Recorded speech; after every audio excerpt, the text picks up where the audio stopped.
Hello बच्चों बच्चों आज हम लोग अपने लॉज ऑफ मोशन चैप्टर के लेक्चर नंबर 2 को स्टार्ट कर रहे हैं। और लेक्चर नंबर 2 को स्टार्ट करने से पहले एक बार डिस्कस कर लेते हैं बच्चों का हमने लेक्चर नंबर 1 में क्या पढ़ा था। ठीक है, तो लेक्चर 1 आपने देखा होगा बच्चों। तो लेक्चर 1 में सबसे पहले हमने पढ़ा था कि इनर्शिया क्या होता है। तो हमने लेक्चर 1 में स्टार्टिंग पढ़ा इनर्शिया। ठीक है ना। इनर्शिया के बाद इनर्शिया के टाइप पढ़े बच्चों हमने। Inertia of rest, inertia of motion, और फिर उसके बाद मैंने इनर्शिया ऑफ डायरेक्शन बताया जो मोशन का एक पार्ट होता है। उसे आप डायरेक्शन ऑफ मोशन भी कह सकते हो। और हमने डिफरेंट एग्जांपल की हेल्प से मैंने बच्चों आपको तीनों टाइप के इनर्शिया को बताया कि इनर्शिया ऑफ रेस्ट क्या होता है, इनर्शिया ऑफ मोशन क्या होता है, इनर्शिया ऑफ डायरेक्शन या डायरेक्शन ऑफ मोशन भी कह सकते हो। ठीक है बच्चों, तो आज हम लोग उसके आगे के टॉपिक की बात करते हैं। तो इनर्शिया के बाद नेक्स्ट टॉपिक आता है बच्चों न्यूटन्स फर्स्ट लॉ, जिसे लॉ ऑफ इनर्शिया भी कहते हैं। ठीक है, तो आज का हमारा पहला टॉपिक है बच्चों न्यूटन्स फर्स्ट लॉ। मैंने आपसे कहा भी था कि इस चैप्टर के स्टार्टिंग में हम लोग न्यूटन्स के लॉ को डिस्कस करेंगे, और न्यूटन्स के लॉ के बाद फ्रिक्शन, फ्रिक्शन के बाद सेंट्रीपिटल और फ्रिक्शन की एप्लीकेशन। तो आज हमारा न्यूटन का पहला लॉ हम पढ़ने जा रहे हैं बच्चों, Newton's first law. Newton's first law, और इस न्यूटन फर्स्ट लॉ को लॉ ऑफ इनर्शिया भी कहा जाता है। तो आप इसे लॉ ऑफ इनर्शिया भी कह सकते हो। तो न्यूटन का फर्स्ट लॉ क्या कहता है, और न्यूटन का फर्स्ट लॉ बच्चों थ्योरेटिकल लॉ है। ठीक है, बाकी न्यूटन का सेकंड लॉ और थर्ड लॉ जो है उनके फॉर्मूले भी है, मैथमेटिकल फॉर्म में भी होते हैं। तो न्यूटन का फर्स्ट लॉ जैसे मैंने कहा कि लॉ ऑफ इनर्शिया भी कहते हैं। तो न्यूटन का फर्स्ट लॉ से मैंने कहा लॉ ऑफ इनर्शिया भी कहते हैं बच्चों। तो समझते हैं कि पहले न्यूटन के फर्स्ट लॉ में जाने से पहले कि इनर्शिया में हमने क्या पढ़ा था बच्चों। ठीक है, तो हमने पढ़ा बच्चों कि इनर्शिया को, मैंने आपको याद होगा, दो तरीके से बच्चों हम इनर्शिया को हमने डिफाइन किया था। एक हमने कहा था कि इनर्शिया किसी बॉडी की प्रॉपर्टी है कि अगर कोई बॉडी रेस्ट में है तो वो रेस्ट में रहना चाहती है, और अगर कोई बॉडी यूनिफॉर्म मोशन में मींस कांस्टेंट स्पीड से मूव कर रही है तो वो कांस्टेंट स्पीड से अपनी मोशन को कंटिन्यू करना चाहती है। इसे स्टेट होल्डिंग प्रॉपर्टी भी कहते हैं। मतलब अगर कोई बॉडी रेस्ट में है तो रेस्ट में रहना चाहेगी, और अगर कोई बॉडी कांस्टेंट स्पीड से मूव कर रही है तो वो कांस्टेंट स्पीड से मूव करना चाहेगी। बॉडी की इस प्रॉपर्टी को हम क्या बोलते हैं, इनर्शिया कहते हैं। यह हमने इसको एक दूसरी तरीके से भी बोला था बच्चों, मैंने लिखाया भी था डेफिनेशन आपको, कि इसको एक तरीके से और भी कहते हैं कि इनर्शिया किसी बॉडी की इनएबिलिटी होती है कि कोई बॉडी अगर मतलब अपने आप अपने रेस्ट या यूनिफॉर्म मोशन चेंज नहीं कर सकती।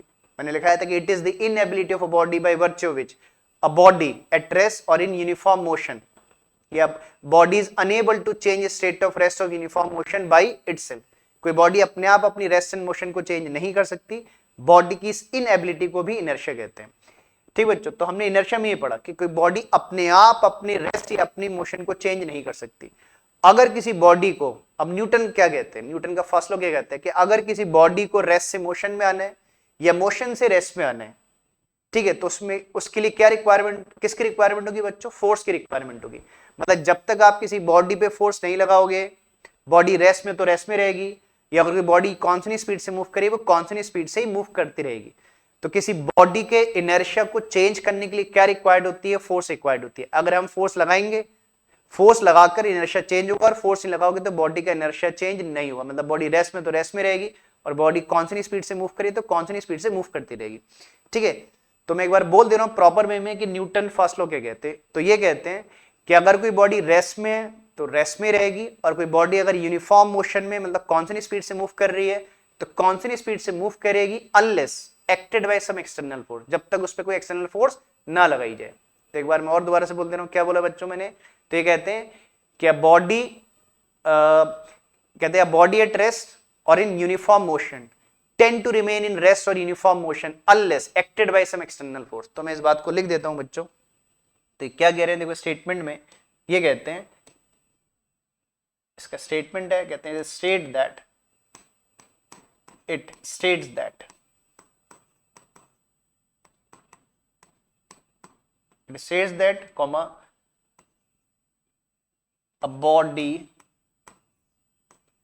at rest or in uniform motion, uniform motion मतलब moving with constant speed, it says that a body at rest or in uniform motion or in uniform motion tends to remain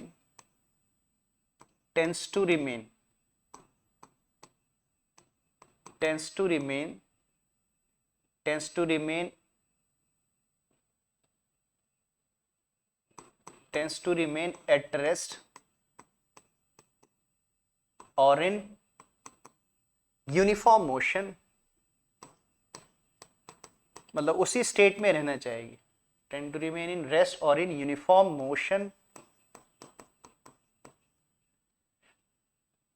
motion until, कब तक?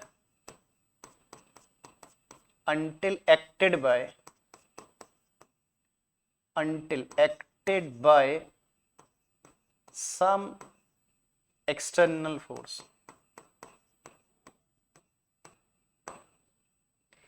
ठीक है, एक बार पढ़ दे रहे हैं तो क्या बोला बच्चों हमने? बोलते हैं says that a body at rest or in uniform motion tends to remain at rest or in uniform motion until acted by some external force। जब तक उस पर कोई फोर्स नहीं लगाई जाएगी, बॉडी रेस्ट में तो रेस्ट में रहेगी, और यूनिफॉर्म मोशन में मींस कौन सी स्पीड से मूव करिए तो कौन सी स्पीड से मूव करती रहेगी। ठीक है, मींस आप इसको ऐसे भी कह सकते हो कि किसी भी बॉडी के इनर्शिया को चेंज करने के लिए क्या रिक्वायर्ड होती है बच्चों? फोर्स रिक्वायर्ड होती है। ठीक है ना, तो ऐसे भी कह सकते हो। इसको एक तरीके से दूसरे कह सकते हैं कि to change the inertia of a body external force is required, ऐसे कह सकते हैं कि external force changes the inertia of a body. ठीक बच्चों, so this is called Newton's first law. बात समझ रहे? और जैसे मैंने कहा कि न्यूटन फर्स्ट लॉ आपका थ्योरेटिकल लॉ है बच्चों, है नहीं? न्यूटन फर्स्ट लॉ का कोई मैथमेटिकल फॉर्मूला नहीं है। ठीक है, सो this is called Newton first law. चलिए, अब न्यूटन फर्स्ट लॉ से, अब इसको नोट करा दूंगा बच्चों में। अब न्यूटन के फर्स्ट लॉ से फोर्स की डेफिनेशन बनती है बच्चों। अब कोई आपसे बोले कि फोर्स क्या होती है, तो डेफिनेशन ऑफ फोर्स। अब देखो, न्यूटन के फर्स्ट लॉ के हेल्प से आप फोर्स को डिफाइन कर सकते हो। कैसे? समझना इस बात को बच्चों। जैसे क्लास 9th में, फोर्स के बारे में क्लास 9 से पढ़ते आ रहे हो बच्चों, तो आपने क्लास 9 में पढ़ोगे बच्चों। जैसे किसी 9th क्लास के बच्चे से पूछे कि फोर्स को डिफाइन कर दीजिए, तो 9th क्लास के बच्चे कोई 9th क्लास का बच्चा आपसे बोलेगा कि force is either push or pull, force is either a push or pull. तो लेकिन अगर आप इतना बोलते हो बच्चों कि force is either a push or pull, तो देखो इतना बोलने से ये पता लगता है कि फोर्स कैसे लगाई जाती है। मतलब पुश और पुल को फोर्स कहते हैं, इससे पता लगता है। लेकिन फोर्स का इफेक्ट क्या होता है, इस बात से ये बात पता नहीं लगती। अगर मैं बोलता कि force is either a push or pull, तो इससे क्या पता लग रहा है कि पुश और पुल को फोर्स कहते हैं। लेकिन इस बात से इस बार का पता नहीं लग रहा है कि फोर्स का इफेक्ट क्या होता है। तो फोर्स का इफेक्ट क्या होता है, देखो ये न्यूटन के फर्स्ट लॉ में पता लग रहा है बच्चों। ठीक है ना, तो हम इसको ऐसे बोलते हैं कि force is that push or pull which actually change or tend to change the inertia of a body। मतलब फोर्स वो पुश या पुल है जो किसी बॉडी के इनर्शिया को चेंज कर देगी या चेंज करना चाहेगी। जैसे मान लीजिए एक बहुत हैवी ऑब्जेक्ट है, मान लो इस रूम में दीवार है, अगर मैं किसी दीवार को पुश करूं तो क्या मेरे पुश करने से दीवार मूव करेगी? नहीं, दीवार रेस्ट में, मैंने फोर्स लगाई लेकिन रेस्ट में रही, तो मेरी फोर्स का कोई भी इफेक्ट नहीं हुआ क्योंकि उस दीवार का इनर्शिया चेंज नहीं हुआ। लेकिन उतनी फोर्स जितनी फोर्स मैं दीवार में लगा रहा हूं, अगर उतनी फोर्स मैं किसी ऑब्जेक्ट पे लगाऊं, जैसे टेबल है, चेयर है, टेबल चेयर को पुश करूंगा तो टेबल चेयर को मैं उतनी फोर्स लगा के मूव कर सकता हूं। तो मैं एक टेबल के इनर्शिया को चेंज कर सकता हूं एक मॉडरेट फोर्स लगा के, लेकिन उतनी फोर्स लगा के मैं दीवार के इनर्शिया को चेंज नहीं कर सकता। तो फोर्स लगाने से हमेशा इनर्शिया चेंज होगा जरूरी नहीं है बच्चों, ठीक है ना। और फोर्स लगा के इनर्शिया चेंज कर भी सकते हो, डिपेंड करता है आपके फोर्स का मैग्नीट्यूड कितना है। तो इसीलिए हमने कहा कि फोर्स वो पुश या पुल है जो या तो किसी बॉडी के इनर्शिया को चेंज कर देगा या कभी चेंज कर पाएगा, कभी चेंज फोर्स नहीं कर पाएगी, मतलब tend to change the inertia of body. जैसे किसी ऑब्जेक्ट को आप रेस्ट से मोशन में लाना चाहते हो तो उसके लिए फोर्स रिक्वायर्ड होगी। अगर आप उसको मोशन से रेस्ट में लाना चाहते हो, जैसे हम मान लो सपोज बाइक चला रहे हैं, ठीक है, बाइक है मान लीजिए, या 2 व्हीलर 4 व्हीलर चला रहे हैं, मान लो एक 4 व्हीलर है और खड़ा है और मैं उसको मूव करना चाहता हूं, तो हम क्या करते हैं, इंजन ऑन करेंगे, एक्सीलरेटर प्रेस करेंगे। जब एक्सीलरेटर प्रेस करेंगे तो क्या करेगा, इंजन फोर्स लगाएगा, एक एसिटिंग फोर्स लगाएगा, और वो जो ऑब्जेक्ट है या जो कार है जो मैं चला रहा हूं या फोर व्हीलर है, वो रेस्ट से किस में आ जाएगा बच्चों, मोशन में आ जाएगा। ठीक है, तो देखो फोर्स लगा के हमने क्या किया, इंजन ने फोर्स लगाई, और इंजन के फोर्स लगाने से कार का इनर्शिया चेंज हो गया, कार रेस्ट से किस में आ गई, मोशन में आ गई। ठीक है, अब मान ली मैं कार चला रहा हूं और मुझे कार को रोकना है, अब मैं उसको मोशन से वापस किस में लाना चाहता हूं, रेस्ट में लाना चाहता हूं। क्या करते हैं, ब्रेक प्रेस करेंगे। जब ब्रेक प्रेस करते हैं तो क्या लगता है, जो ब्रेक शू होते हैं वो क्या लगाते हैं, फ्रिक्शनल फोर्स प्रोड्यूस करते हैं। तो फ्रिक्शनल फोर्स लगने से आपके व्हील क्या होते हैं फिर, है ना, मोशन से किस में आ जाते हैं, रेस्ट में आ जाते हैं। तो देखिए, तो हमने एक ऑब्जेक्ट को मोशन से रेस्ट में लाने के लिए भी क्या करी, फोर्स रिक्वायर्ड थी, तो ब्रेक लगा रहे। ठीक है, तो फोर्स लगाकर ही, जब इंजन ने फोर्स लगाई तो बॉडी रेस्ट से मोशन में आई, और जब ब्रेक ने फोर्स लगाई तो बॉडी मोशन से किस में आ गई, रेस्ट में आ गई। तो रेस्ट से मोशन के लिए भी फोर्स रिक्वायर्ड थी, और मोशन से वापस रेस्ट में आने के लिए भी क्या रिक्वायर्ड थी बच्चों, फोर्स रिक्वायर्ड थी। तो इसीलिए कहते हैं कि किसी बॉडी के, न्यूटन ये बोल रहे हैं फर्स्ट लॉ में कि किसी बॉडी के इनर्शिया को चेंज करने के लिए, मतलब रेस्ट से मोशन में या मोशन से रेस्ट में लाने के लिए बॉडी को क्या रिक्वायर्ड होती है, फोर्स रिक्वायर्ड होती है ना। तो फोर्स की डेफिनेशन बन जाती है क्या, कि फोर्स वो पुश और पुल है जो किसी बॉडी के इनर्शिया को एक्चुअली चेंज कर देगा, या कभी फोर्स लगाने से हो सकता है इनर्शिया चेंज ना हो। ठीक है ना, तो मतलब एक स्मॉल ऑब्जेक्ट के इनर्शिया को आप चेंज कर सकते हो, एक बहुत बड़ा ऑब्जेक्ट है ना, और हो सकता है उसके इनर्शिया को आप फोर्स लगाकर चेंज ना कर पाओ। ठीक, तो अब मैं फोर्स की डेफिनेशन लिख रहा हूं, समझ गए होगे बच्चों। तो क्या बोलेंगे कि it is that push or pull, it is that push or पुल, बाकी फोर्स लगाने का तरीका ये है, पुश करोगे किसी बॉडी को, पुल करोगे। Force is that push or pull which actually change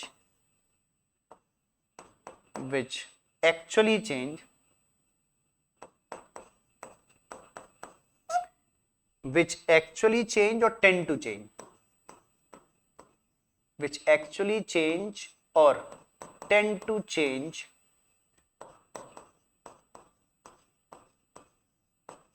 the inertia of a body। मतलब फोर्स लगा के हमेशा आप इनर्शिया को चेंज कर पाओ ऐसा नहीं है बच्चों, फोर्स के मैग्नीट्यूड, इसलिए मैं कह रहा हूं चेंज और tend to change the inertia of a body.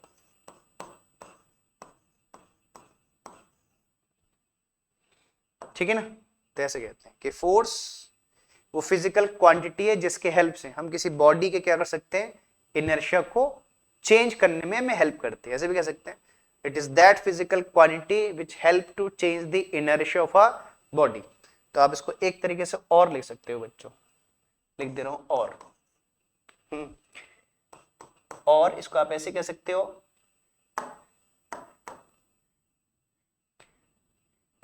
Force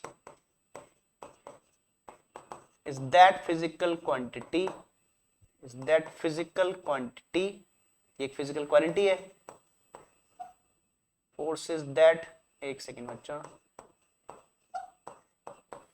physical quantity, force is that physical quantity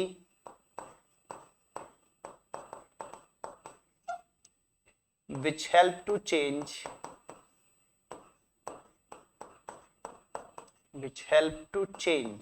जो हमें हेल्प करती है किसी बॉडी के नशे को चेंज करने में, which help to change the inertia,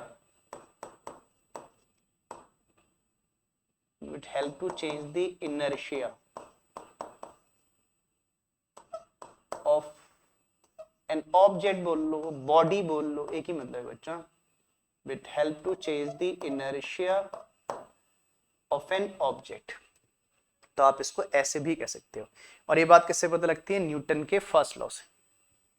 ठीक बच्चों, तो आप इसको नोट डाउन कर लो, फिर इसके बाद हम लोग चलेंगे न्यूटन के सेकंड लॉ की तरफ। पहले आप इसको नोट डाउन कर लीजिएगा, कोई डाउट होगा बच्चों बताइएगा, पहले नोट करिएगा।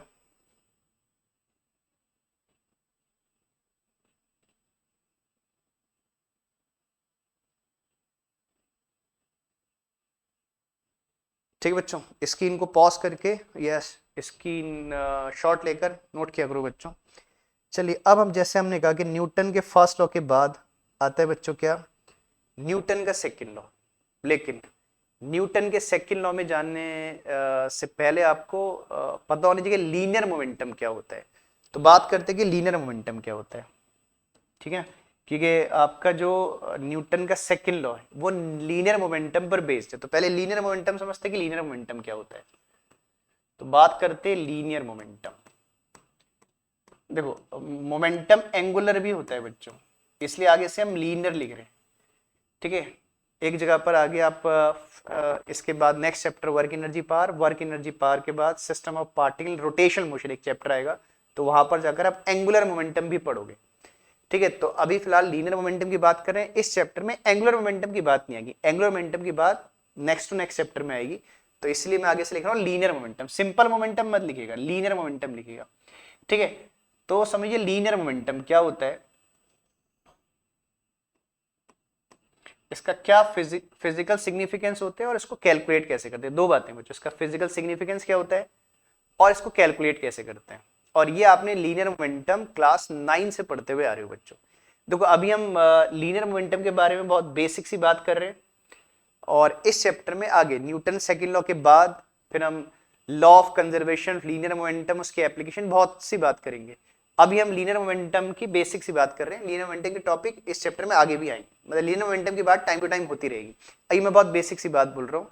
कोई आपसे बोले कि लीनियर मोमेंटम का फिजिकल सिग्निफिकेंस क्या होता है, तो किसी भी बॉडी, हम लीनियर मोमेंटम किसी मूविंग ऑब्जेक्ट का निकालते हैं बच्चों। अगर कोई बॉडी रेस्ट में तो उसका मोमेंटम 0 होता है, तो आप कह सकते हो linear momentum of a moving object. तो कहते हैं किसी भी मूविंग ऑब्जेक्ट का लीनियर मोमेंटम ये बताता है कि उस ऑब्जेक्ट में कितनी मोशन कंटेन्ड है। कहते हैं determine the total motion contain in a body, it determine the total motion contain in a body. बाकी आता है कि फिर इसको कैलकुलेट कैसे करें, ये तो इसका फिजिकल सिग्निफिकेंस हो गया, ठीक है। बात आता है फिर इसको कैलकुलेट कैसे करें। तो अगर एक मूविंग ऑब्जेक्ट का आप लीनियर मोमेंटम निकालना चाहते हो, तो एक मूविंग ऑब्जेक्ट का लीनियर मोमेंटम निकालने के लिए आपको क्या चाहिए, उसका मास चाहिए, और उसकी क्या चाहिए बच्चों, वेलोसिटी चाहिए। आपने 9 में पढ़ा होगा कि linear momentum is defined as the product of mass of the object and its velocity, ठीक है। बाकी लीनियर मोमेंटम वेक्टर क्वांटिटी होती है, और लीनियर मोमेंटम की डायरेक्शन वेलोसिटी के डायरेक्शन में होती है। मैं भी डायग्राम में बना दूंगा बच्चों। तो इसको एक पहले तो मैं इसका फिजिकल सिग्निफिकेंस लिख दे रहा हूं, है ना। तो कहते हैं determine, it determine the total motion, it determine the total motion contained in a body, total motion contained in a body, total motion contained in a body। किसी बॉडी में कितनी टोटल मोशन है वो उसकी लीनियर मोमेंटम से बता सकते हैं, ठीक है। बाकी लीनियर मोमेंटम अगर आप न्यूमेरिकली कैलकुलेट करना चाहते हो, ठीक है ना, तो उसके लिए मैं एक डायग्राम बना दूं छोटा सा। मान लीजिए ऑब्जेक्ट है, मान लो एक ब्लॉक है, कोई भी ऑब्जेक्ट है, इसका मास कितना है बच्चों, m इसका मास है, और ये ऑब्जेक्ट किसी सरफेस पे क्या कर रहा है, मूव कर रहा है। मान लो कितनी वेलोसिटी से मूव कर रहा है, v वेलोसिटी से क्या कर रहा है, मूव कर रहा है। एक ऑब्जेक्ट है, m मास का ऑब्जेक्ट है, कितनी वेलोसिटी से मूव कर रहा है, v वेलोसिटी से मूव कर रहा है। तो जानते हो बच्चों 9th क्लास से पढ़ रहे हो कि linear momentum is defined as the mass of the object and its velocity, m into V के प्रोडक्ट को लीनियर मोमेंटम कहते हैं, ठीक है। तो मैं लिख दे रहा हूं, ये बात भी लिख देता हूं बच्चों। क्या बोलेंगे कि linear momentum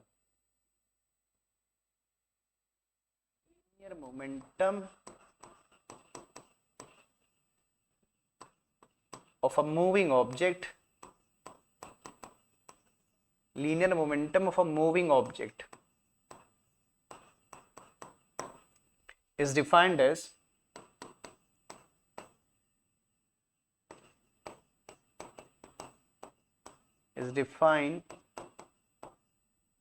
the product of mass of the object, जो ऑब्जेक्ट मूव कर उसका मास of the object and its velocity, mass of the object and its velocity. ठीक है। और तो इसका पहले फॉर्मूला ले देते हैं। तो it is represented by P, और जैसे मैंने कहा कि मोमेंटम एक वेक्टर क्वांटिटी है और इसकी डायरेक्शन किसके जैसी होगी बच्चों, वेलोसिटी की जैसी होगी। जैसे इस डायग्राम में अगर आप लीनियर मोमेंटम की डायरेक्शन दिखाना चाहो तो p की डायरेक्शन किसके जैसी होगी बच्चों, v। ठीक है, p की डायरेक्शन, क्योंकि मास तो स्केलर क्वांटिटी है तो p की डायरेक्शन v की जैसी होगी। ठीक बच्चों, इसकी यूनिट की बात करें, अगर इसको आपसे बोलेंगे एसआई यूनिट बता दीजिए, तो SI unit of p is, समझते बच्चों, मास केजी और वेलोसिटी मीटर पर सेकंड, तो क्या हो जाएगा केजी मीटर पर सेकंड। इसकी यूनिट हो जाएगी केजी मीटर पर सेकंड। ठीक है, KG metre per second is the unit of linear momentum. बाकी जैसे मैंने कहा linear momentum, law of conservation, linear momentum क्या होता है, ये सब बातें हम न्यूटन के सेकंड लॉ के बाद पढ़ेंगे। वो एक्चुअली न्यूटन के सेकंड लॉ की एप्लीकेशन होती है। अभी आप लीनियर मोमेंटम के बारे में बेसिक बातें याद रखिए, ठीक है ना। तो इसको नोट कर लो बच्चों।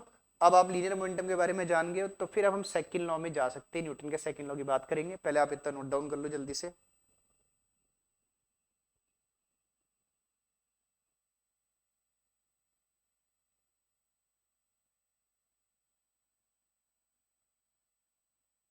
ठीक है, अब बात करते हैं फिर, तो मोमेंटम के बारे में भी बेसिक बात जान के, तो अब हम चलते हैं बच्चों क्या, न्यूटन के सेकंड लॉ। तो न्यूटन सेकंड,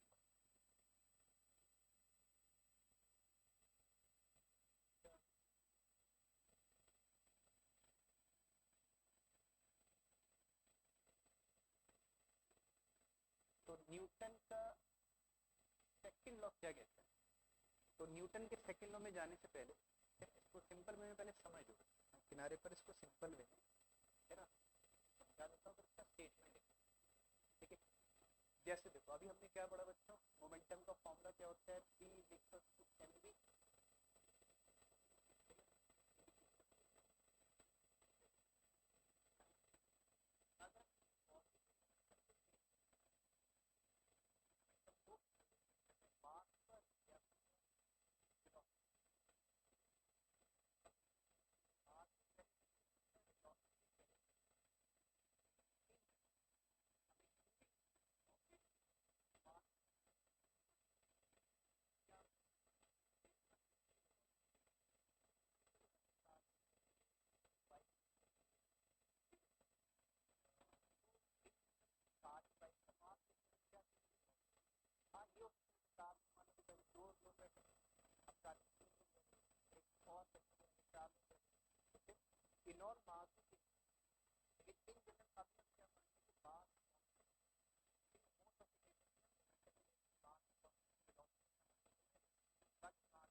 जल्दी चेंज होगा मतलब स्लो चेंज होगा, फास्ट चेंज होगा, किस पर डिपेंड करता है बच्चों? फोर्स पर डिपेंड करता है। अगर आप फोर्स ज्यादा लगाओगे तो वेलोसिटी का चेंज क्या होगा? जल्दी होगा। वेलोसिटी जल्दी चेंज होगी तो मोमेंटम भी क्या होगा? जल्दी जल्दी चेंज होगा। और अगर आप फोर्स कम लगाओगे तो वेलोसिटी का चेंज भी क्या होगा? स्लो होगा। तो मोमेंटम का चेंज भी क्या होगा? स्लो होगा। तो इसका मतलब मोमेंटम का चेंज किस पर डिपेंड करता है बच्चों? फोर्स पर डिपेंड करता है। यही न्यूटन सेकंड लॉ में कहते हैं कि किसी भी बॉडी, एक सिंगल बॉडी हो सकती है, बहुत सी बॉडी का एक सिस्टम हो सकता है बच्चों। तो जहां मैं सिस्टम बोलूंगा तो बहुत सी बॉडीज से मिलकर एक सिस्टम बनेगा, जब बॉडी बनेगी तो सिंगल बॉडी की बात होगी। तो ये न्यूटन का सेकंड लॉ क्या कहता है कि किसी भी बॉडी या किसी भी सिस्टम के मोमेंटम के चेंज का जो रेट है, मतलब मोमेंटम किस रेट से जल्दी मतलब फास्ट या स्लो चेंज होगा, किस पर डिपेंड करेगा?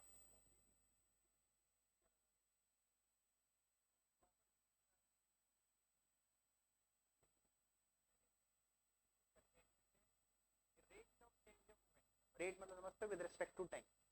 तो rate of change of momentum of a body or you can say system is directly proportional to the external force acting on that body or you can say that system।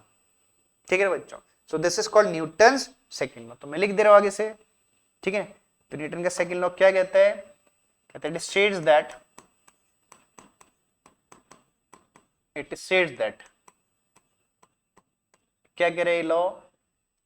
it said that rate of change of momentum, rate of change, rate समझते हो with respect to time, rate of change of momentum, और यहां momentum मतलब linear momentum की बात कर रही है बच्चों, है ना?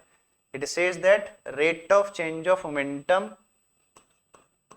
Of a body slash system, चलो मैं नीचे लिख दे रहा हूं बच्चों, rate of change of momentum of a body और सिस्टम ऑफ बॉडीज हो सकता है। तो rate of change of momentum of body slash system is directly proportional,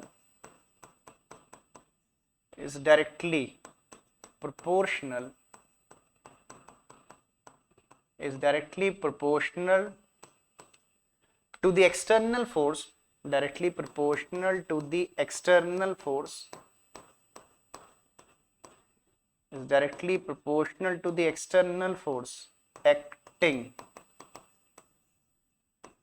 on that body slash system. ठीक बच्चों, इसको मैथमेटिकली देते हैं। सो दैट इज, आप इसको मैथमेटिकली ऐसे कह सकते हो, डीपी बाई डी टी। कहते हैं ना finding the change with respect to time known as rate, ये हमने डिफरेंशिएशन में सीखा था बच्चों मैथमेटिकल टूल्स में, is directly proportional to F external. ठीक है, तो ये आपका न्यूटन के सेकंड लॉ का स्टेटमेंट है बच्चों। बहुत से लोग न्यूटन का सेकंड लॉ का स्टेटमेंट पूछो तो F equal to M A बोलते हैं, तो वो स्टेटमेंट नहीं है बच्चों। वो इस स्टेटमेंट को अगर मैं इसको फर्दर सॉल्व करूं तो F equal to M a आ जाएगा। हाँ, आप F equal to M A को न्यूटन सेकंड लॉ बोल सकते हो, लेकिन स्टेटमेंट ये है, स्टेटमेंट आपने ऐसे लिखना है। ठीक है, चलो इसको आगे बात करते हैं कि F equal to M A कैसे आता है। F equal to M A कैसे आएगा? क्योंकि हम F equal to M A को न्यूटन सेकंड लॉ कहते हैं। तो F equal to M A इसको सॉल्व करके आएगा बच्चों। अब एक काम करते हैं, देखो मैं प्रोपोर्शनलिटी को हटा देता हूं, तो कितना रहेगा? DP by D T is equal to K F external. मैंने प्रोपोर्शनलिटी हटाकर एक कांस्टेंट लिख दिया बच्चों, के। जैसे आप क्या बोलोगे? Proportionality constant. कहते हैं एसआई यूनिट, ये एसआई सिस्टम, एसआई यूनिट, इस के की वैल्यू 1 हो जाती है। कहते हैं SI units, in SI units इस प्रोपोर्शनैलिटी कांस्टेंट के की वैल्यू कितनी होती है बच्चों? 1 हो जाती है। ठीक है, तो आप इसको DP by D T equal to क्या ले सकते हो? एफ। अब इक्वल लगा सकते हैं फिर, तो देयरफॉर अब ऐसा ले सकते हैं, देयरफॉर, एक सेकेंड बच्चों, लिखते हैं therefore DP by D T is equal to क्या आ जाएगा? K1 हो गया बच्चों, तो कितना आ गया? F external. बात समझ रहे हैं? अब देखते हैं कि F equal to M A कैसे आएगा। तो उसके लिए क्या करते हैं बच्चों, पी मोमेंटम अभी हमने पढ़ा कितना होता है mv, तो मैं p की वैल्यू पुट कर देता हूं, कितना हो जाएगा m into V is equal to क्या रहेगा f external.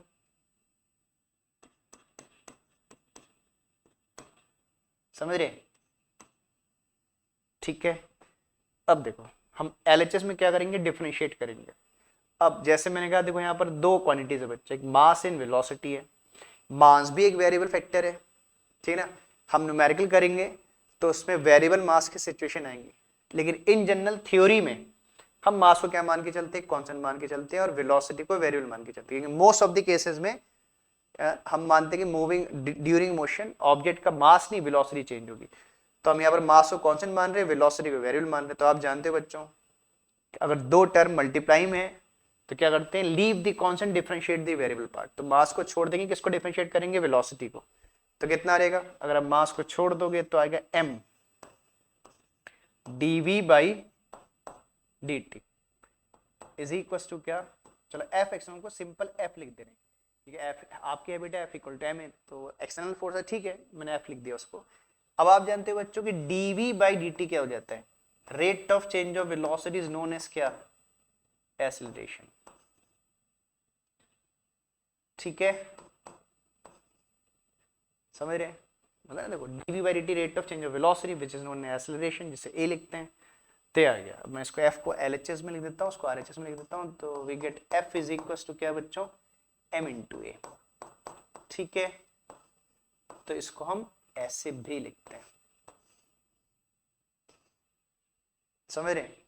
So this is called Newton का सेकंड लॉ का स्टेटमेंट ये है, और इस स्टेटमेंट से ही ये फॉर्मूला बनता है बच्चों, f is equal to m। ठीक है, चलिए इसको भी नोट कर लीजिए, फिर आगे की बात करेंगे बच्चों, है ना। इस शीट को नोट कर लीजिएगा, न्यूटन के सेकंड लॉ को। ठीक है, जल्दी से नोट करना।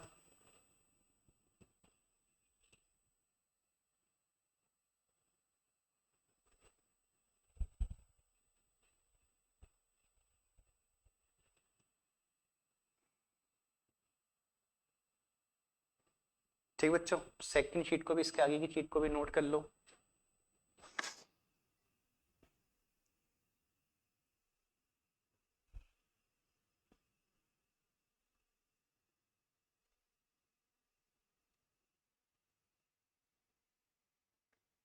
ठीक बच्चों, चलिए इसको भी आपने नोट कर लिया ना। ठीक, तो ये हो गया बच्चों न्यूटन का सेकंड लॉ।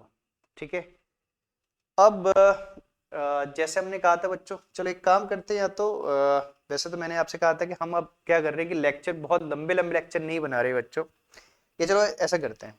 चलिए ठीक है, आपको फिर ज़्यादा छोड़ जाएगा, एक चीज़ और पढ़ लेते हैं। चलिए ठीक है, एक बात और पढ़ लेते हैं, फिर उसके बाद इस लेक्चर को एंड करेंगे। अब हमने सोचा है कि बहुत लंबे लंबे लेक्चर नहीं बनाएंगे बच्चों, ठीक है, कि एक लेक्चर को आप, है ना, कम टाइम में अच्छे से देख पाओ। चलिए उससे पहले एक छोटी सी बात कर लेते हैं। अब आपकी फोर्स की यूनिट की बात करनी है। देखो फोर्स की दो तरीके से यूनिट होती है, एक होती है एब्सोल्यूट यूनिट्स ऑफ फोर्स होती है, और एक होती है ग्रेविटेशनल यूनिट ऑफ फोर्स। तो एब्सोल्यूट यूनिट में कौन कौन सी यूनिट आती है, एसआई में कौन सी यूनिट आती है, सीजीएस में कौन सी यूनिट आती है, और फिर ग्रेविटेशनल यूनिट ऑफ फोर्स में हम फोर्स की यूनिट क्या लिखते हैं, उसमें भी दो होती हैं, एसआई और सीजीएस। चलिए हम इसको जल्दी से इस टॉपिक को और कर लेते हैं बच्चों, क्योंकि आपका ये F equal to M A पर बेस्ड है। तो अब बात कर लेते हैं एब्सोल्यूट यूनिट्स ऑफ फोर्स।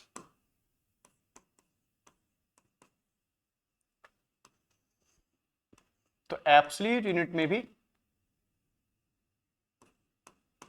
दो सिस्टम आते हैं बच्चों, एसआई और क्या, सीजीएस। पहले बोलते हैं कि एसआई यूनिट क्या होती है। ठीक है, तो ध्यान देना बच्चों, एब्सोल्यूट में फोर्स की एसआई यूनिट को हम क्या लिखते हैं बच्चों, न्यूटन। एन और क्या पढ़ते हैं, न्यूटन। ठीक है ना, एब्सोल्यूट यूनिट में एसआई में हम क्या लिखते हैं, फोर्स की यूनिट को लिखते हैं न्यूटन, एन लिखते हैं और न्यूटन पूरा पढ़ते हैं। अच्छा, अब कोई आपसे पूछे कि बच्चों के 1 न्यूटन, क्या ना, 1 न्यूटन से आप क्या समझते हो, या अगर मैं किसी ऑब्जेक्ट पे फोर्स लगा रहा हूं तो मुझे कैसे पता लगेगा कि मेरी फोर्स 1 न्यूटन है, या मेरी फोर्स 2 न्यूटन कब होगी, 3 न्यूटन कब होगी, 10 न्यूटन कब होगी, मैं कैसे पता लगेगा, मैं प्रैक्टिकली कैसे पहचान पाऊंगा कि मेरी फोर्स 1 न्यूटन है। तो इसके लिए काम करते हैं बच्चों, अब 1 न्यूटन की थोड़ा डेफिनेशन की तरफ चलते हैं। ठीक है, जैसे अभी हमने पढ़ा न्यूटन का सेकंड लॉ क्या कहता है, F is equal to m into a, ये रिलेशन है न्यूटन के second law, F is equal to क्या है, एम इंटू ए। ठीक है, अब मैं एक काम करता हूं बच्चों, अब फोर्स को जानते हो कि एसआई में क्या लिखते हैं, हमने लिखा अभी न्यूटन, तो इसको क्या लिखोगे बच्चों, चलो लिख दे रहा हूं 1 न्यूटन, मैं सबको 1 लिख रहा हूं बच्चों, तो मैंने एलएचएस में फोर्स को लिख दिया 1 न्यूटन। अब आरएचएस में पहली टर्म क्या है, मास है, मास को एसआई में क्या लिखते हो, केजी, तो मैं इसे 1 केजी लिख दे रहा हूं बच्चों। और एसआई में एक्सेलरेशन को क्या लिखते हो, मीटर पर सेकंड स्क्वायर, तो मैंने उसको 1 मीटर पर सेकंड स्क्वायर लिख दिया। ठीक बच्चों, तो 1 Newton is equal to 1 KG 1 metre per second square. क्या मतलब निकला इसका, चलो मैं इसको एक डायग्राम से भी आपको समझा देता हूं बच्चों। एक काम करते हैं, मान लीजिए आई मैं पूरा डेफिनेशन भी लिख दूंगा बच्चों, 1 न्यूटन की डेफिनेशन भी आपको मिलेगी। सब मान लीजिए एक ऑब्जेक्ट है, ठीक है, एक ऑब्जेक्ट है कितने केजी का, 1 केजी का एक ऑब्जेक्ट है, और इस पर हम क्या लगा रहे हैं बच्चों, फोर्स लगा रहे हैं। इसको मूव करने के लिए हम क्या कर रहे हैं, मान लो ऑब्जेक्ट रेस्ट में है और मैं इसको क्या रेस्ट से मोशन में लाने के लिए इस पे एक फोर्स लगा रहा हूं, और मान लीजिए मेरे फोर्स लगाने से ये ऑब्जेक्ट मूव कर जाता है, और क्योंकि ऑब्जेक्ट रेस्ट से मोशन में आया तो फोर्स को क्या बोलेंगे, एक्सीलरेटिंग फोर्स बोलेंगे। तो फोर्स लगाने से ऑब्जेक्ट का क्या हो रहा है, वेलोसिटी चेंज हो रही है, तो क्या प्रोड्यूस हो रहा है ऑब्जेक्ट में, एक्सीलरेशन प्रोड्यूस हो रहा है। मान लीजिए मेरे फोर्स लगाने से इस ऑब्जेक्ट में कितने एक्सीलरेशन प्रोड्यूस हो गया, 1 मीटर पर सेकंड स्क्वायर। फिर समझ मैंने क्या बोला, एक 1 केजी का ऑब्जेक्ट लिया मैंने बच्चों, उस 1 केजी के ऑब्जेक्ट को मूव करने के लिए मैंने उस पर क्या लगाई, फोर्स लगाई, आइदर पुश और पुल, मैंने मान लो पुल कर दिया, मेरे फोर्स लगाने से ऑब्जेक्ट रेस्ट से मोशन में आ गया। तो ऑब्जेक्ट में क्या हुआ बच्चों, क्योंकि ऑब्जेक्ट रेस्ट से मोशन में है तो क्या हुआ, ऑब्जेक्ट में एक्सीलरेशन प्रोड्यूस हुआ, और जो एक्सीलरेशन प्रोड्यूस हुआ वो हो गया 1 मीटर पर सेकंड स्क्वायर। तो अगर मेरे फोर्स लगाने से किसी 1 केजी के ऑब्जेक्ट में कितने एक्सीलरेशन प्रोड्यूस हो गया बच्चों, 1 मीटर पर सेकंड स्क्वायर, तो इसका मतलब मैंने जो फोर्स लगाई है वो कितनी है बच्चों, 1 न्यूटन। तो इसीलिए कहते हैं कि 1 न्यूटन वो फोर्स है जो किसी 1 केजी के ऑब्जेक्ट में कितना एक्सीलरेशन प्रोड्यूस कर सकती है बच्चों, 1 मीटर पर सेकंड स्क्वायर। बोल दे रहा हूं, क्या बोला मैंने कि 1 Newton is that much force which produces an acceleration of 1 meter per second square in an object of mass 1 kg। ठीक बच्चों, दैट इज 1 न्यूटन। अगर बोलेगे बच्चों 2 न्यूटन कितना होगा, 2 न्यूटन, तो आप एक 2 केजी का मास ले लीजिए या 1 केजी का मास लीजिए, एक्सीलरेशन कितना प्रोड्यूस कर दीजिए 2, या तो देखो 2 केजी का मास लीजिए और उसमें कितना एक्सीलरेशन प्रोड्यूस कर दिए 1 मीटर पर सेकंड स्क्वायर, तो फोर्स 2 न्यूटन हो जाएगी। या ऑब्जेक्ट 1 केजी का लीजिए और इसमें कितने एक्सीलरेशन प्रोड्यूस कर दीजिए 2 मीटर पर सेकंड स्क्वायर, तो फोर्स कितनी हो जाएगी 2 न्यूटन। इसी तरीके से बोलेगे वही मुझे क्या करना है, 10 न्यूटन पता करना है, तो आप एक 10 केजी का ऑब्जेक्ट ले लीजिए, उस पर फोर्स लगाइए, और अगर आपके फोर्स लगाने से कितना एक्सीलरेशन प्रोड्यूस हो गया 1, तो फोर्स 10 न्यूटन हो जाएगी। मतलब उसी मल्टीपल में आप इसको समझ सकते हो। फिलहाल तो हम 1 न्यूटन की बात कर रहे हैं, बात समझ रहे बच्चों, तो कह सकते हैं कि 1 Newton is that much force which produces an acceleration of 1 metre per second square in a body of mass 1 kg. तो मैं डेफिनेशन लिख दे रहा हूं बच्चों इसकी नीचे से ना, लिख देते हैं कि therefore 1 Newton is that much force, 1 Newton is that much force,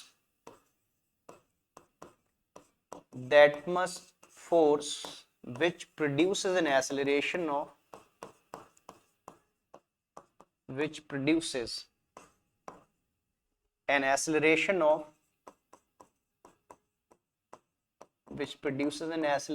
of 1 meter per second square in an object of mass 1 kg, of mass 1 kg। और ये ऑब्जेक्ट 2 kg का हो जाता तो फोर्स 2 न्यूटन हो जाती, अगर ऑब्जेक्ट 3 kg का हो जाता तो फोर्स 3 न्यूटन हो जाती। ठीक बच्चों, तो 1 न्यूटन का मतलब ये होता है।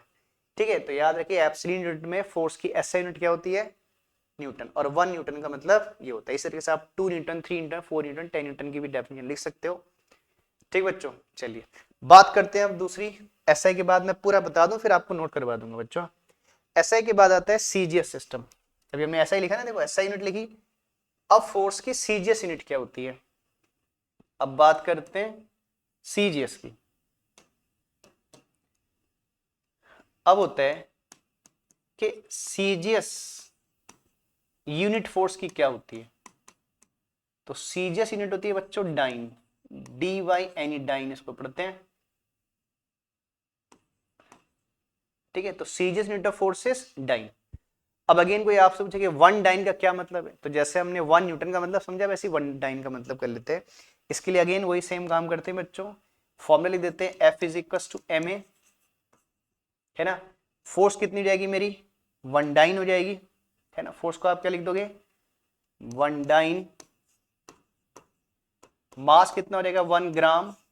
इस बार हर चीज किस में लिखनी है आपने, सीजीएस में लिखनी है। फोर्स भी सीधे लिखनी है, मास भी सीजीएस, एसिलेशन भी सीजीएस में लिखना है। तो 1 ग्राम इनटू एसिलेशन कितना हो जाएगा, 1 सेंटीमीटर पर सेकेंड स्क्वायर। ठीक बच्चों, फोर्स 1 डाइन, मास 1 ग्राम और एसिलेशन 1 सेंटीमीटर पर सेकेंड स्क्वायर। अगेन इसको भी वैसे समझ लीजिए बच्चों। तो इससे क्या पता लगा, अगेन देखो वही बात आ गई। तो अगेन मान लीजिए ऑब्जेक्ट है, इस बार ऑब्जेक्ट का मास है मान लीजिए कितना, 1 ग्राम, और मैं इस ऑब्जेक्ट को मूव करने के लिए फोर्स लगा रहा हूं, और मेरे फोर्स लगाने से इस ऑब्जेक्ट में एक एक्सेलरेशन प्रोड्यूस हो जाता है कितना, 1 सेंटीमीटर पर सेकेंड स्क्वायर। तो मेरी जो फोर्स है कितनी जाएगी बच्चों, 1 डाइन हो जाएगी, ठीक है। तो 1 डाइन वो फोर्स है जो किसी 1 ग्राम के ऑब्जेक्ट में कितने एक्सीडेंट प्रोड्यूस कर सकती है बच्चों, 1 सेंटीमीटर पर सेकेंड स्क्वायर। बात समझ रहे। तो जैसे न्यूटन था वैसी डाइन की डेफिनेशन बन जाएगी। क्या बन गई बच्चों, लिख देंगे देयरफॉर, लिखते हैं therefore 1 dyne is that much force, 1 dyne is that much force, sorry, 1 dyne is that much force which produces an acceleration of, which produces an acceleration of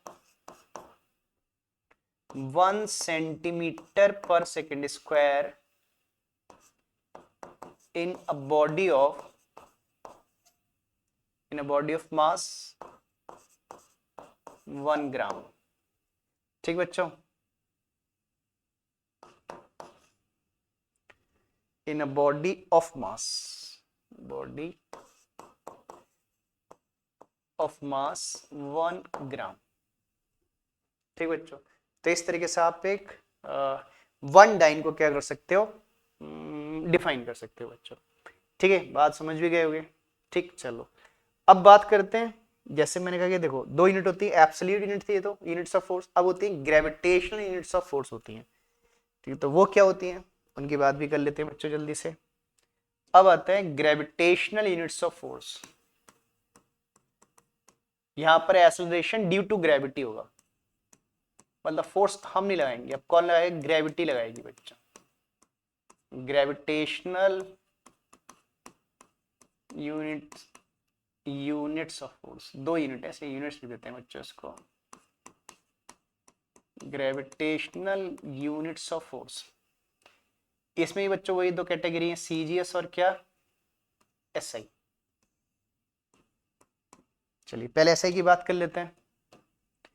तो एसआई यूनिट, तो ग्रेविटेशनल सिस्टम में force की SI unit को 2 तरीके से लिखते हैं बच्चों। इसे बोलते हैं किलोग्राम वेट या केजी वेट भी बोलते हैं, या केजीएफ भी कहते हैं, किलोग्राम फोर्स। ध्यान देना बच्चों, क्या मैंने बोला, ग्रेविटेशनल यूनिट्स ऑफ फोर्स में 2 सिस्टम है, एसआई और सीजीएस। तो एसआई सिस्टम में, मतलब ग्रेविटेशनल सिस्टम में एसआई यूनिट में हम क्या करते हैं, फोर्स की यूनिट को क्या लिखते हैं बच्चों, किलोग्राम वेट, या इसे किलोग्राम फोर्स भी कहते हैं। अब इस 1 किलोग्राम वेट या 1 किलोग्राम फोर्स का क्या मतलब होता है, और ये कितने न्यूटन या कितने डाइन की इक्विवेलेंट होती है, इसको भी समझते हैं। तो अगेन वही प्रोसेस है बच्चों, किसकी हेल्प लेते हैं, न्यूटन सेकंड लॉ। इस बात को समझने के लिए। तो अगेन क्या फॉर्मूला लगा रहे हैं, F is equal to ma।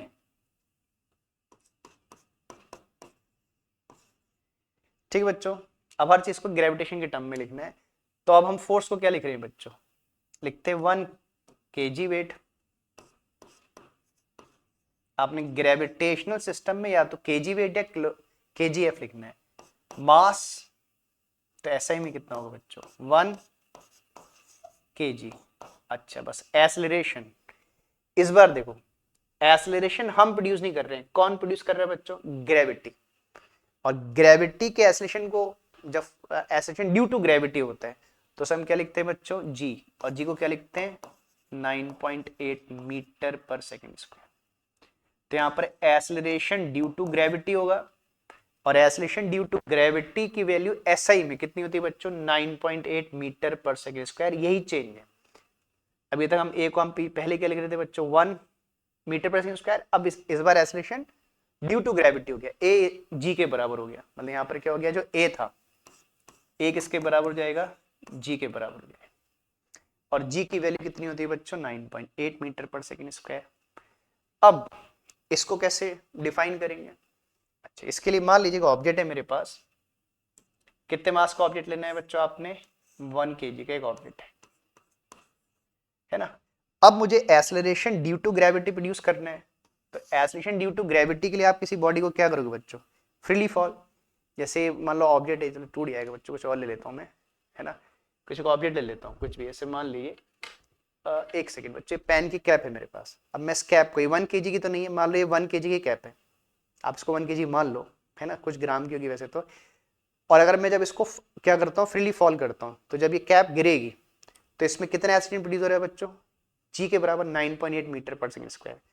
तो अगर मैं किसी 1 kg की बॉडी को ड्रॉप करता हूँ या फ्रीली फॉल करता हूँ बच्चों ना, एक सेकेंड, फ्रीली फॉल करता हूँ, देखो मुझे जी प्रोड्यूस करने के लिए क्या करना है बच्चों, किसी बॉडी को ड्रॉप कर देना है।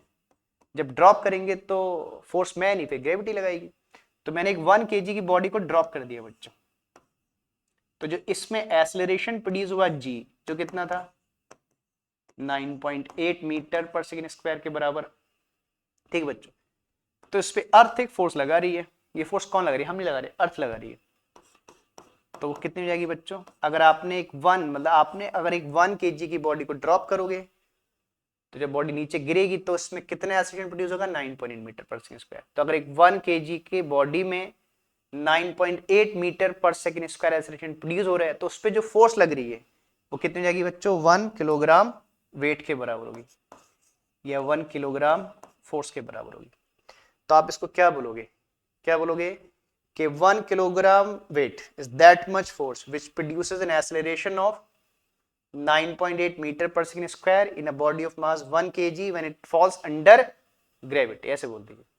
ठीक ना, तो ऐसे लिख देते हैं इसकी डेफिनेशन। लेकिन देयरफॉर एक बात और भी अभी समझना है बच्चों, 1 kg weight is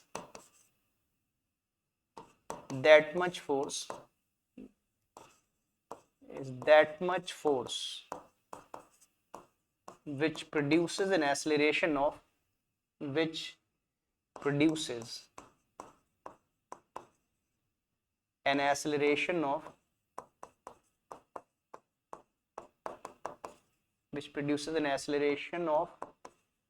9.8 meter per second square in a body of mass 1 kg when it falls under gravity,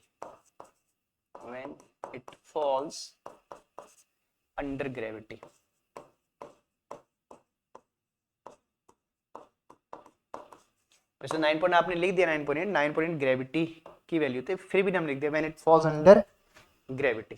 बात समझ रहे बच्चों। तो 1 kg किलोग्राम वेट फोर्स का मतलब ये होता है। अच्छा एक बात और है, अब मुझे इस 1 किलोग्राम वेट फोर्स को न्यूटन में कन्वर्ट करना है, तो कैसे करेंगे, तो लिख देता हूं बच्चों।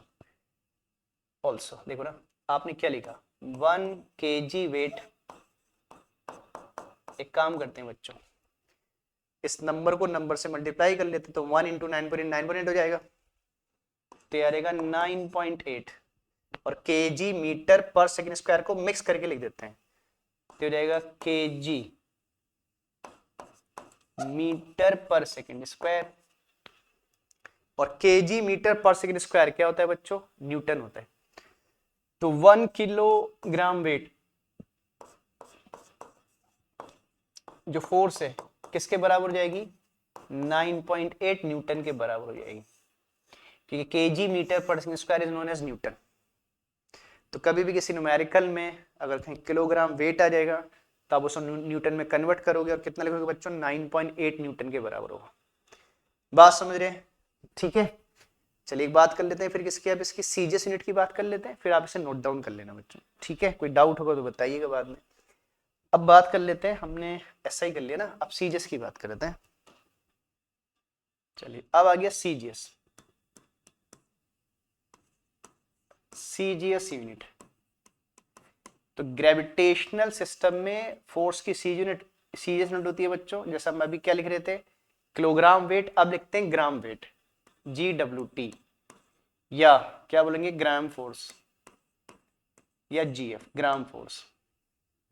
ठीक बच्चों, बात करते हैं कि भाई इसको डिफाइन कैसे करेंगे। अब आप थोड़ा समझ रहे हो बच्चों, है ना। अगेन क्या यूज कर लेते हैं, F is equal to ma। Force को क्या लिख दोगे,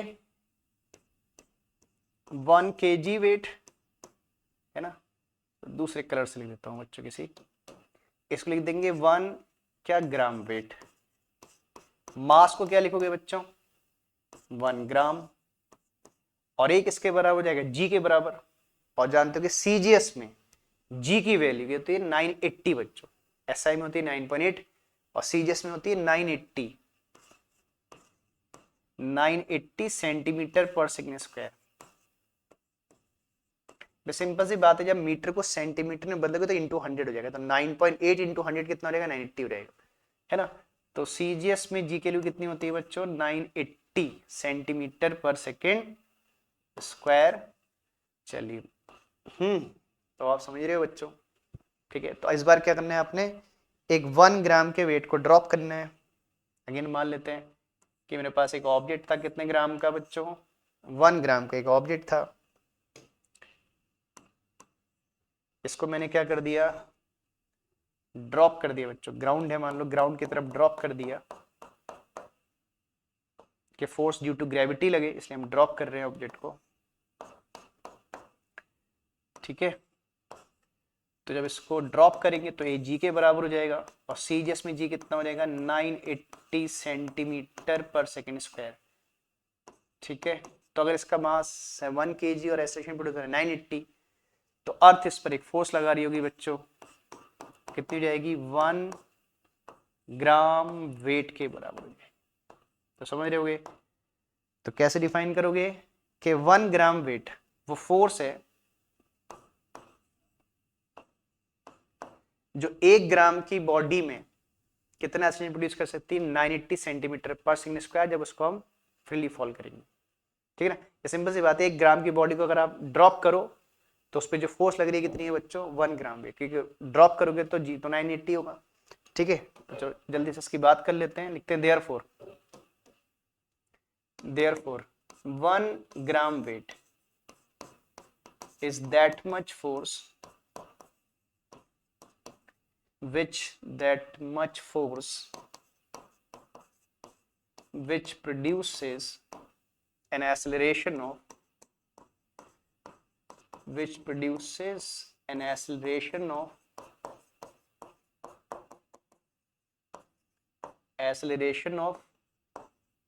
980 centimeter per second square in an object of mass, in an object of mass 1 gram when falls under gravity, when falls under gravity। ठीक बच्चों, अच्छा एक बात और कर लेते हैं, कितने डाइन हो जाएंगे इसमें ये भी समझ लो। तो देखो बच्चों, इसी को जैसे 1 ग्राम वेट को देखते कितने डाइन होंगे इसमें। तो 1 इंटू 9.8 को मल्टीप्लाई कर लो 980 को, तो 980 और कितना रहेगा ग्राम सेंटीमीटर पर सेकंड स्क्वायर। और जानते हो ग्राम पर सेंटीमीटर स्क्वायर को ही डाइन कहते हैं बच्चों। तो 1 ग्राम वेट में कितने डाइन हो जाएंगे बच्चों 980 डाइन हो जाएंगे। समझ रहे बच्चों। तो न्यूमेरिकल के लिए बात ध्यान करना, ये आपको न्यूमेरिकल में कन्वर्ट करना होगा, 1 ग्राम वेट को 980 डाइन लिखेंगे। ठीक है, सब बातें समझ गए बच्चों। चलो अब इसको नोट डाउन कर लो स्टार्टिंग से, जहां से मैंने सिस्टम बताया जल्दी नोट करना बच्चों यहाँ से। ठीक है, 4 शीटें जल्दी से नोट कर लीजिएगा।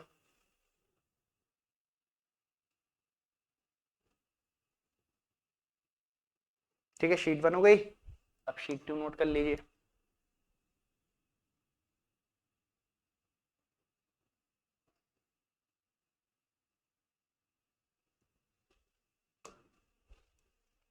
ठीक है, इसको भी नोट कर लीजिए बच्चों।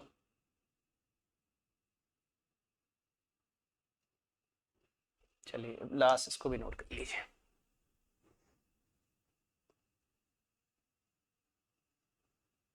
ठीक है बच्चों, चलिए तो ठीक है, तो आज हमने न्यूटन सेकंड लॉ भी डिस्कस कर लिया बच्चों, मोमेंटम न्यूटन सेकंड लॉ, और फिर हमने लास्ट में यूनिट के बारे में भी डिस्कस कर लिया। ठीक बच्चों, तो इस लेक्चर को आज इस लेक्चर में इतना ही पढ़ रहे हैं बच्चों। अगले लेक्चर में हम न्यूटन के सेकंड लॉ की एप्लीकेशन, जिसमें एक आता है कंजर्वेशन लीनियर मोमेंटम, जिसके अंदर उसकी बहुत सी क्या एप्लीकेशंस हैं। ठीक है, तो सबको डिस्कस करेंगे। न्यूटन सेकंड लॉ के बाद हम जाएंगे बच्चों न्यूटन के थर्ड लॉ में। तो अभी न्यूटन सेकंड लॉ की कुछ एप्लीकेशन, जैसे मैंने कहा कंजर्वेशन ऑफ मोमेंटम और भी कुछ बातें, तो वो डिस्कस करेंगे। ठीक है, फिर न्यूटन सेकंड लॉ कंप्लीट हो जाएगा तो फिर थर्ड लॉ की बात करेंगे। तो आज का लेक्चर बच्चों हम इतने ही कर रहे हैं। ठीक है, पहले इन बातों को अच्छे से समझिएगा, क्योंकि न्यूटन सेकंड लॉ पहले क्लियर करिए। जब न्यूटन सेकंड लॉ क्लियर हो जाएगा तभी आपको आगे की बातें अच्छे से क्लियर होंगी। ठीक है बच्चों, और जैसे मैं हर लेक्चर में आपसे कहता हूँ कि जो भी डाउट हुआ करे बच्चों बताया करो। जब लेक्चर को देखते हो कहीं भी कोई बात समझ में नहीं आ रही है तो उसको बताया करो, और एक बार में अगर आपको कोई बात में थोड़ा डाउट रहता है उसको दोबारा रिपीट करके देखो बच्चों लेक्चर को। ठीक है, एक दो बार देखोगे तो खुद आपके ऑटोमेटिकली डाउट क्लियर हो जाएंगे। फिर भी कोई डाउट रहता है तो बताया करो बच्चों, मैसेज के थ्रू बताया करो। और मैं हर बार आपसे बोलता हूँ कि मैं देखते हो वीडियो को, है ना, तो जैसा भी है, जैसे आपको है ना अच्छा लगा, जैसा भी लगा उसको, ठीक है, मैसेज किया करो बच्चों, और वीडियो को लाइक भी किया करो। हमें लगता है कुछ बच्चे देखते हैं लेकिन वो लाइक करना भूल जाते हैं, तो पहले लाइक किया करो जब वीडियो स्टार्ट करते हो। और कुछ बीच में कुछ डाउट है या कुछ है तो कमेंट भी किया करो अपना, जैसा भी आपको लेक्चर पसंद आया कि नहीं आया, जैसा भी आपको किया करो। और इन लेक्चर को बच्चों आगे अपने दोस्तों के साथ शेयर किया करो, है नहीं।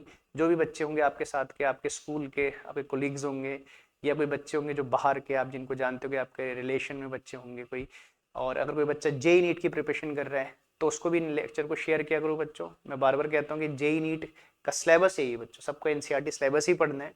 बस ये है कि उनको ऑब्जेक्टिव क्वेश्चन की प्रैक्टिस करनी है, 11वीं क्लास में सब्जेक्टिव, और ऑब्जेक्टिव की भी हमारी एक सीरीज है, उस सीरीज को अभी हमने थोड़ा होल्ड करके रखा है। जब ये चैप्टर हो जाएगा तो इस चैप्टर के भी ऑब्जेक्टिव क्वेश्चन उधर अलग सीरीज में डाल देंगे।